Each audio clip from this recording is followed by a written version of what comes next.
Welcome to टेकलर्न। तो आप अभी भी अपनी ट्रांजैक्शन के लिए अगर NEFT, RTGS या IMPS का अगर आप यूज़ करते हैं तो अब आप इन सब को भूल जाइए, क्योंकि अब एक नया पेमेंट मेथड आ गया है UPI।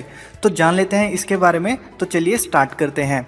तो सबसे पहली जो बात आती है कि आखिर ये UPI है क्या।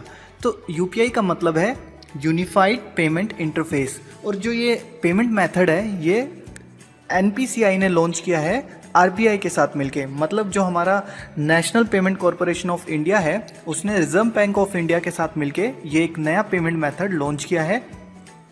UPI एक ऐसा पेमेंट मेथड है जिसके थ्रू आप किसी भी बैंक में आप अपने रुपए ट्रांसफ़र कर सकते हैं। तो इसमें क्या होगा, आपको किसी भी सामने वाले पर्सन का ना आपको अकाउंट नंबर चाहिए होगा, ना आपको कोई IFSC कोड आपको चाहिए होगा। सिंपली आपको एक VPA आपको जनरेट करना होगा। VPA का मतलब है वर्चुअल पेमेंट एड्रेस। ये वर्चुअल पेमेंट एड्रेस आखिर है क्या, ये देखिए। ये एक सिंपल सा, जैसे आपका ईमेल एड्रेस होता है, सिंपली आप वैसे ही मान लीजिए, वैसे ही आपका एक वर्चुअल पेमेंट एड्रेस होगा। सिंपली देखिए, आपका जो आगे वाला नेम है वो आपका एक यूनिक ID होगी। मतलब आप इसे अपना नाम भी रख सकते हैं या आप कुछ भी रख सकते हैं। @ जो आपका बैंक का नेम है वो आपका वर्चुअल पेमेंट एड्रेस होगा। मान लीजिए मेरा कोई अकाउंट है वो है ICI बैंक में, और मैंने अपनी जो ID है मतलब वो मैंने ऐसे जनरेट की है अर्पित जैन @ICI। तो ये मेरा एक वर्चुअल एड्रेस हो गया। तो अब जब भी आपको किसी को आपको पैसे ट्रांसफ़र करने होंगे या आपको पैसे लेने होंगे तो आप सिंपली इसी वर्चुअल एड्रेस का आप यूज़ करेंगे। इसके लिए आपको कोई भी आपको अकाउंट नंबर या IFSC कोड नहीं देना पड़ेगा। तो चलिए अब हम बात कर लेते हैं कि जो ये UPI है वो कौन से पेमेंट मेथड पे वो काम करता है। तो देखिए, ये जो UPI है वो IMPS जो पेमेंट मेथड है उसे यूज़ करता है। IMPS का मतलब है इमीडिएट पेमेंट सर्विस। मतलब जो भी आपका अमाउंट है अगर आप किसी को ट्रांसफ़र करते हैं तो वो आपका इमीडिएट आपका जो अमाउंट है वो आपका ट्रांसफ़र हो जाएगा। मतलब अब देखिए, अब आपको ये टेंशन लेने की अगर आपको ज़रूरत नहीं है कि कोई संडे है या सैटरडे है या आप रात में ट्रांसफ़र नहीं कर पा रहे हैं, तो वो भी अब आप इसके थ्रू कर सकते हैं। मतलब आप 24 घंटे हर दिन कभी भी आप इससे ट्रांसफ़र कर सकते हैं। तो अब हम बात कर लेते हैं कि जो UPI का ट्रांसफ़र का चार्जेस हैं वो कितने होंगे। तो आप यहाँ पे देख सकते हैं जो इसका UPI के ट्रांजैक्शन के चार्जेस हैं वो अभी बिल्कुल फ्री हैं। मतलब आपको इसके लिए कुछ भी पे नहीं करने हैं। आप चाहे कितने भी आप जो है रुपए वो ट्रांसफ़र करें। और यहाँ पे आपको एक बात और ध्यान रखनी है, जो अभी मैक्सिमम लिमिट है वो है 1 लाख रुपीज़। मतलब आप मैक्सिमम UPI के थ्रू 1 लाख रुपीज़ आप ट्रांसफ़र कर सकते हैं। और आप देख सकते हैं इस कितना बेनिफिट होगा। अगर आप जैसे आप किसी को ट्रांसफ़र कर रहे हैं रुपए, तो अगर आप NEFT या IMPS के थ्रू करते हैं सिंपली, तो आपको कुछ चार्जेस देने पड़ते हैं। यहाँ पे आप देख सकते हैं जो ट्रांजैक्शन चार्जेस हैं अगर आप NEFT के थ्रू करते हैं वो है 2.50 रुपीज़ प्लस सर्विस टैक्स, अगर आपका अमाउंट 10,000 रुपीज़ के आसपास है। और यहाँ पे देखिए IMPS में वही आपको 5 रुपीज़ पड़ता है अगर आप ये ट्रांजैक्शन करते हैं प्लस सर्विस टैक्स। और यहाँ पे देखिए UPI का जो ये प्रपोज चार्जेस है ये अभी फ़िलहाल लागू नहीं हुआ है। अगर ये लागू हो भी जाता है तो भी आपको सिंपली 50 पैसे देने पड़ेंगे। तो देखिए अभी फ़िलहाल ये फ्री है, और ये भी अगर बाई चांस इन फ्यूचर आया 50 पैसे से ज़्यादा आपको पे नहीं करने पड़ेंगे। तो ये देखिए कितना बेनिफिट है इसको आपको अगर आप UPI को यूज़ करते हैं। तो नेक्स्ट हम बात करते हैं कि आप UPI ऐप को कैसे यूज़ कर सकते हैं। तो देखिए सिंपली अगर आप अपने प्ले स्टोर पे जाएंगे, आपको प्ले स्टोर पे जाके आपको यहाँ पे लिखना है UPI ऐप। तो आप सिंपली मैं यहाँ पे लिख देता हूँ UPI। तो देखिए UPI लिखने से यहाँ पे जो भी सारे बैंक्स हैं उनकी UPI ऐप यहाँ पे शो हो गई है। आप फर्स्ट पे देख सकते हैं PNB की UPI की जो ऐप है वो यहाँ पे डिस्प्ले हो गई है।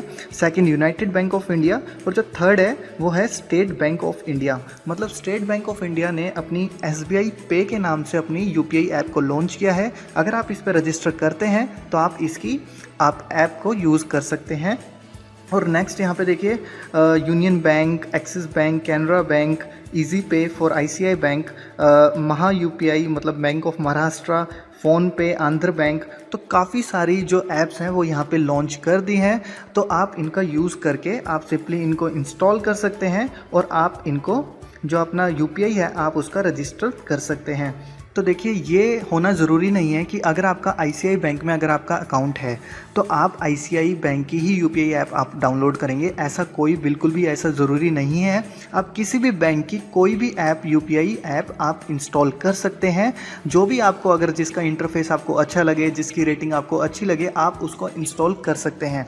यहाँ पे एक और बेनिफिट मैं आपको बता देता हूँ यूपीआई ऐप का क्या है कि आप अपने सारे बैंक अकाउंट को आप एक ही वर्चुअल पेमेंट एड्रेस से आप इसको लिंक कर सकते हैं। मतलब आपके देखिए आपके अगर 5 अकाउंट हैं अलग अलग बैंक में, ठीक है, तो आप उन 5 अकाउंट को अपने सिंपली एक वीपीए में आप इसको लिंक कर सकते हैं। मतलब अगर आपको कहीं ट्रांसफ़र करना हो तो आप अपने सेम यूपीआई ऐप से आप उसको यूज़ करके किसी को भी पैसे ट्रांसफ़र या रिसीव कर सकते हैं। तो आपको 5 वीपीआई एड्रेस नहीं बनाने पड़ेंगे, आप सिंपली एक वीपीआई एड्रेस को लिंक करके आप जो ट्रांजैक्शन है या आप जो भी प्रोसीजर है वो आप इसको फॉलो कर सकते हैं, जो काफ़ी सिंपल है और काफ़ी बेनिफिशियल है हमारे लिए। तो चलिए अब हम जान लेते हैं कि इसकी सिक्योरिटी के बारे में कि ये कितना सिक्योर है। तो ये जो प्रोसीजर है पूरा, ये 2 फैक्टर ऑथेंटिकेशन का जो पूरा प्रोसीजर है वो उस पर डिपेंड करता है। तो जब भी आप अपनी यूपीआई की ऐप को खोलेंगे तो वो आपसे पिन नंबर मांगेगा। मतलब आप अपनी पिन को डाले बिना अपनी यूपीआई ऐप को यूज़ नहीं कर सकते। एक तो ये हो गई आपकी सिक्योरिटी, और सेकंड जो सिक्योरिटी है कि जब आप किसी और अकाउंट में रुपए ट्रांसफ़र करेंगे वो आपसे एक एम पिन मांगेगा। तो अब जान लेते हैं कि एम पिन क्या होता है। देखिए एम पिन का मतलब है मोबाइल बैंकिंग पर्सनल आइडेंटिफिकेशन। ये आपको रजिस्टर करना पड़ेगा, और ये आप कैसे रजिस्टर करेंगे, सिंपली आपको अपनी यूपीआई के ऐप को ओपन करना है। तो जो आपके डेबिट कार्ड पे कुछ लास्ट डिजिट आपके लिखे होते हैं वो आपको वहाँ पे एंटर करना है, और जो आपका मोबाइल नंबर है वो आपको एंटर करना है। मतलब जो भी आपका रजिस्टर्ड मोबाइल नंबर है वो आपको एंटर करना है। फिर उस पर एक ओटीपी आएगा और उसकी मदद से आप सिंपली अपना एम पिन जनरेट कर सकते हैं। और यहाँ पे मैं आपको एक बात और बता देता हूँ कि जो यूपीआई है इससे आप इंडिया के बाहर ट्रांसफ़र नहीं कर सकते। मतलब आप अब्रॉड कोई भी ट्रांसफ़र इस यूपीआई ऐप के थ्रू नहीं कर सकते हैं। ये सिंपली जो अभी पूरा प्रोसीजर है वो सिंपली अभी इंडिया में ही आप इसे फॉलो कर सकते हैं। तो अब सिंपली क्या होगा, अब देखिए फ़िलहाल अभी लोग क्या कर रहे हैं, अभी वो पेटीएम को यूज़ कर रहे हैं मोस्टली अपनी ट्रांजैक्शन के लिए। पर यहाँ पे सबसे अच्छा जो बेनिफिट ये है, आप देखिए आपको सिंपली जो यूपीआई है वो सिंपली बैंक से बैंक में रुपए ट्रांसफ़र होते हैं। मतलब ये किसी भी वॉलेट में पैसे नहीं जाते हैं।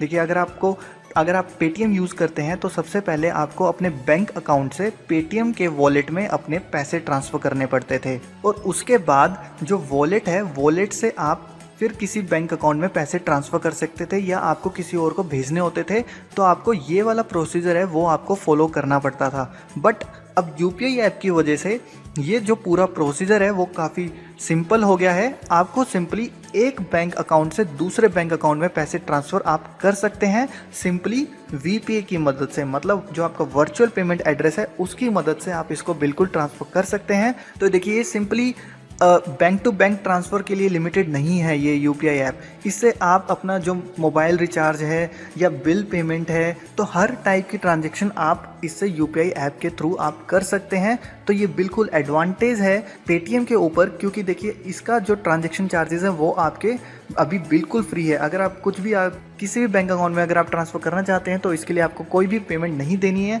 यही अगर आप पेटीएम में करते हैं तो आपको 31 दिसंबर के बाद आपको 1% या आपको 4% आपको ट्रांजैक्शन का पैसा आपको देना पड़ सकता है, और इसमें बिल्कुल भी आपको कोई भी चार्जेस आपके नहीं देने हैं, और ये बिल्कुल फ्री है और ये बिल्कुल सिक्योर भी है। जैसे मैंने आपको बताया कि ये 2 फैक्टर ऑथेंटिकेशन पे काम करता है, और सिंपली आप इसको फ्री होके आप इसका यूज़ कर सकते हैं। आप समझ गए होंगे कि यूपीआई ऐप का क्या बेनिफिट है, इसकी कितनी सिक्योरिटी है और इससे हमें क्या फ़ायदा होगा।